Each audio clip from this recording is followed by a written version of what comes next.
What happened with you? Was that was in connection with the whole BMF situation? No.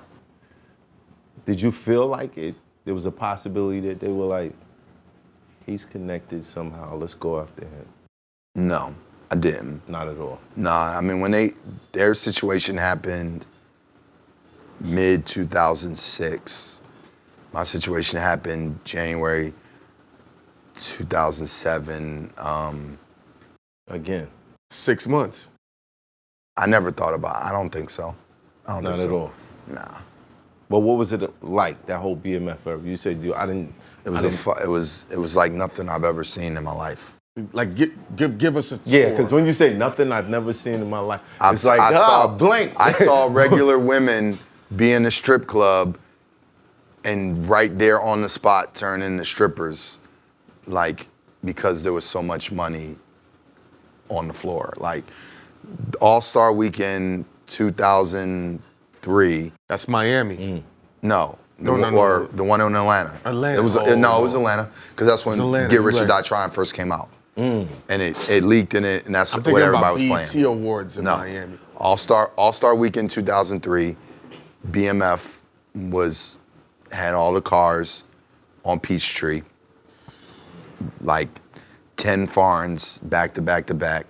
Traffic was insane. Right. Meech got out the car and said, yo, everybody, come on. We're walking to Magic City. Somebody said, what about the cars? Said, let them tow them, we'll go get them later. Left all the foreigners. Use the tow service as valet. On And Peachtree. you gotta understand, these are Lambos. That's crazy. Hold on, these That's tow, we'll go get him later. Hold on, Just but like tipping the valet. These is Go get 'em Lambos, later. Ferraris, Rolls Royce. My nigga, when they would come to the Same club, color. they would come to the club 100 deep, everybody with BMF shirts, and everybody had a bottle of champagne. Everybody. Everybody. Yo, How was this possible? So listen. No, I'm saying my because nigga, you go to a club, bro, they don't have 100 bottles. my of nigga champagne. Blue. No, listen to The this. first time I Listen to ever this. saw any real money, this is the first, my nigga Blue Da Vinci, I asked him. Wells Fargo. You know what I'm talking about. I asked Blue to sponsor a Gangsta Grillz. This is early Gangsta Grillz. This was before they became like street albums, just to put their logo on. And he was like, yo, what you need? Like, what you need to, he was like, I was like, like 8, you know what I'm saying? Like, So he's like, all right, cool. He takes me to the crib. I'm thinking $800. This nigga gives me 8 racks. I'd never seen that much money in my life. At that point? At that point. That was the most money I ever seen at that point in my life. Mind you, this is like 2003. Right. I never, 8 racks at once. That shit sat in my closet for like a year and a half.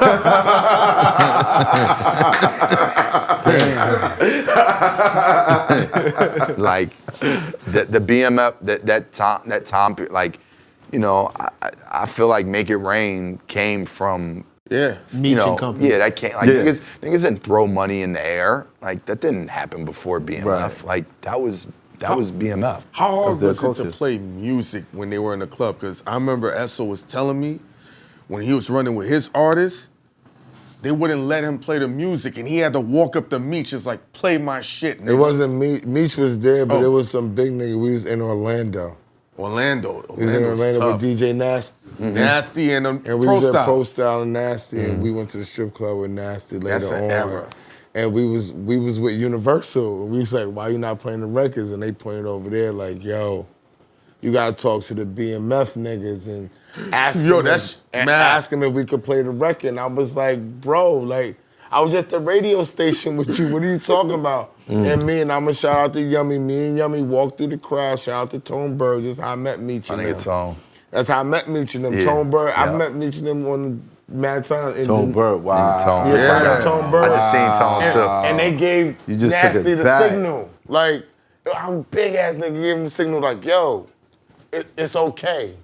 And I was like, I remember coming back and I was talking to Sylvia Rowan. I said, what the fuck is these BMF niggas doing that we gotta ask them if the DJ could play our fucking record, my nigga, in Orlando. I remember Cannon telling me how them niggas was just giving him a stack on Stack to just run a record back, and he would Just play like that, man. He would play the record just And they would buy all the 45 bottles. minutes straight. 45. Like, Yes. BMF ran the club. Like, Yeah. They came to New York, man, and bought every bottle. Yeah. Every we bottle walked on in the club, they bought every bottle, and niggas was like, and we would go try to get a drink, and they was like, they got all the bottles, and the crazy shit is that, niggas ain't gonna go ask, but if you went and asked them for They would liquor, give it to you. they would be like, huh. oh yeah. Yeah. Oh, yeah. No problem. Yeah, You had to be bold. Meech was one of the coolest niggas. He was one of the most down-to-earth niggas I've ever met. Like, the nigga was just thorough and cool, bro. Like, he's just a good nigga, man. And I wound up at his house after Wolf got murdered and he was on house arrest. That was my first time actually like really meeting him and sitting down. We wound up finding out. Did you hear about that night at all? Yeah, I heard about it. Yeah, I was in the scene, so. You was in this. I mean, I wasn't there that night, but Okay. of course. What was it like hearing that? Like, I mean, I heard the story, as it was told, and the situation got Out of hand. situation took place in Club Chaos, and it was over a female. right. And from what I heard, Wolf, kind of like got escorted out of the club, and he waited outside, and Meech came out, and shots was fired back and forth. Right. And Meech got hit in the hit in the cheek. Yeah, Meech got hit in the cheek, and then he was put on house arrest, and he beat it for self-defense. Right. But yeah, that was the first time I met him. Like, went during that time of house arrest, and we found out that me and his son, Lil Meech, we have the same birthday, so. He was kind of hyped to hear that, and he told me, Jeezy was the first person to really tell me, like, yo, Meech fucks with your shit. Like, Meech be driving through campus, picking up Gangsta Grillz CDs. So like when I met him, he was already like, bro, I love your shit. I've been listening to your shit, and I was like, Jeezy, like I had a Gangsta Grillz party. And this was before me and Jeezy had did the first tape, Streets Is Watching, and then him and Coach took me out to lunch. And he was like, yo, I was at your party in the cut. Fab was at the party. I had Fab, Tip, Killer Mike, I think Bone Crusher like hosting like on the flyer. But Jeezy was like, I was at the party. He was like, yo, I don't really think you know how much the streets fuck with you, like, because I was in the streets moving CDs, but I wasn't in the streets. You feel me? Right. So he literally was like, yeah, like your shit is like in the streets, bro. And he was, that's when he came to me with his idea and his like Jeezy was the first person to ever pay me for Gangsta Grillz. He paid me $1,000, to do the tape. He had his vision. He was like, look, this is how I want to do it. This is my vision. This is my movement. And I was like, okay, I didn't know, like, I was, at the time, T.I. was the biggest thing out. Yeah. And then I made Streets Is Watching, and my man Jay from the Raw Report was driving by my block one day.